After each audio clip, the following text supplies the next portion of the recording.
Assalamualaikum warahmatullahi wabarakatuh. Waalaikumsalam warahmatullahi wabarakatuh. Kami dari kelompok satu ingin mempresentasikan mata kuliah data mining yang diampuh oleh Bapak Muhammad Muharram Eskom.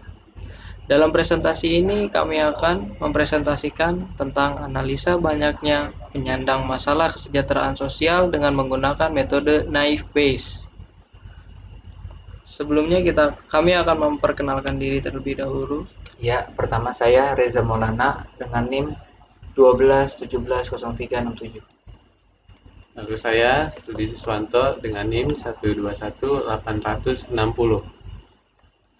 Dan selanjutnya ada saya sendiri dan di Dwi Subagja dengan NIM 12180037. Dan saya Laras Tasya Putri dengan NIM 12180-500. Dan saya Lailatul Qadriyah dengan NIM 12180299. Kesejahteraan sosial. Kesejahteraan sosial adalah suatu institusi atau bidang kegiatan yang melibatkan aktivitas terorganisir yang diselenggarakan baik oleh lembaga-lembaga pemerintah maupun swasta yang bertujuan untuk mencegah, mengatasi, atau memberikan kontribusi terhadap pemecahan masalah sosial dan peningkatan kualitas hidup individu, menurut Edi Suharjo. Penyandang masalah kesejahteraan sosial adalah seseorang, keluarga, atau kelompok masyarakat yang karena suatu hambatan, kesulitan, atau gangguan tidak dapat melaksanakan fungsi sosialnya, sehingga tidak terpenuhi kebutuhan hidupnya baik jasmani, rohani, maupun sosial secara memadai, menurut Ibnu Syamsi Haryanto. Berikut algoritma naive Bayes. Algoritma naive Bayes merupakan sebuah metode klasifikasi menggunakan metode probabilitas dan statistik yang dikemukakan oleh ilmuwan Inggris Thomas Bayes. Oke, di sini kita masuk ke pembahasan di mana data ini adalah data penyandang masalah kesejahteraan sosial dibagi dalam beberapa kelompok, yaitu lanjut usia terlantar, penyandang cacat, anak balita terlantar, anak terlantar, lalu wanita rawan sosial ekonomi. Lalu kita tentukan di sini, setelah ini kita tentukan data testingnya dari data tersebut. Data testingnya lanjut usia terlantar kurang dari 100, penyandang cacat tidak ada, anak balita terlantarnya ada, anak terlantar tidak terdapat, dan kita mencari di sini wanita rawan sosial ekonomi.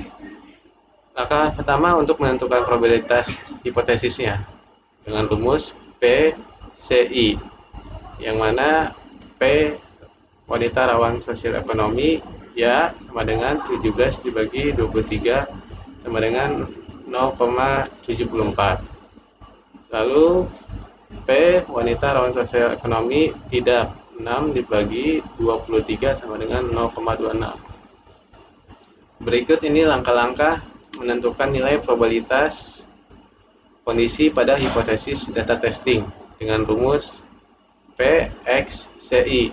P di mana P lanjut usia terlantar kurang dari 100 berbanding dengan wanita rawan sosial ekonomi ya 4 berbanding 17 sama dengan 0,23. P lanjut usia terlantar kurang dari 100 wanita rawan sosial ekonomi tidak, itu 2/6 dengan hasil 0,33. P penyandang cacat tidak ada berbanding wanita rawan sosial ekonomi ya sama dengan 1 berbanding 17 sama dengan 0,59. P penyandang cacat tidak ada berbanding wanita rawan sosial ekonomi tidak sama dengan 0/6 sama dengan 0. Lalu P anak balita terlantar sama dengan ada, wanita rawan sosial ekonomi ya sama dengan 11/17 sama dengan 0,65. P anak balita terlantar ada berbanding wanita rawan sosial ekonomi tidak sama dengan 4/6 sama dengan 0,67. Lalu P anak terlantar tidak terdapat berbanding wanita rawan sosial ekonomi, ya 1/17 sama dengan 0,059. P. Anak terlantar tidak terdapat berbanding wanita rawan sosial ekonomi tidak sama dengan 1/6 dengan hasil 0,17. Dari situ kita masuk ke langkah 3 untuk menghitung jumlah setiap kelasnya. Jadi yang semua yang ya itu kita kalikan dan yang tidaknya kita kalikan. Di mana P wanita rawan ekonomi sosial ya dengan nilai 0,23 dikali 0,059 dikali 0,65 dikali 0,059 dengan hasil 0,00052. Dan wanita rawan ekonomi sosial tidak sama dengan 0,33 dikali 0 dikali 0,67 dikali 0,17 sama dengan hasil 0.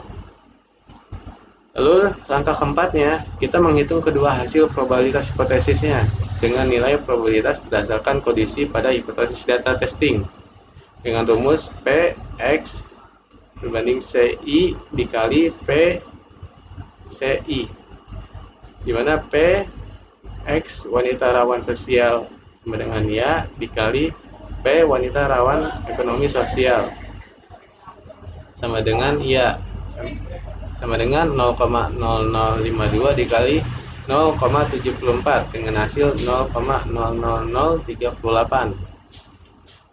Lalu wanita rawan ekonomi sosial tidak dikali wanita rawan ekonomi sosial tidak sama dengan 0 dikali 0,26 sama dengan 0. Maka dari sini kesimpulannya wanita lanjut usia terlantar sama dengan kurang dari 100, penyandang cacat tidak ada, anak balita terlantar ada, anak terlantar tidak terdapat, masuk ke dalam kelas wanita rawan sosial ekonomi ya. Demikian presentasi singkat kami tentang analisa data penyandang masalah sosial. Kurang lebihnya kami minta maaf. Wassalamualaikum warahmatullahi wabarakatuh.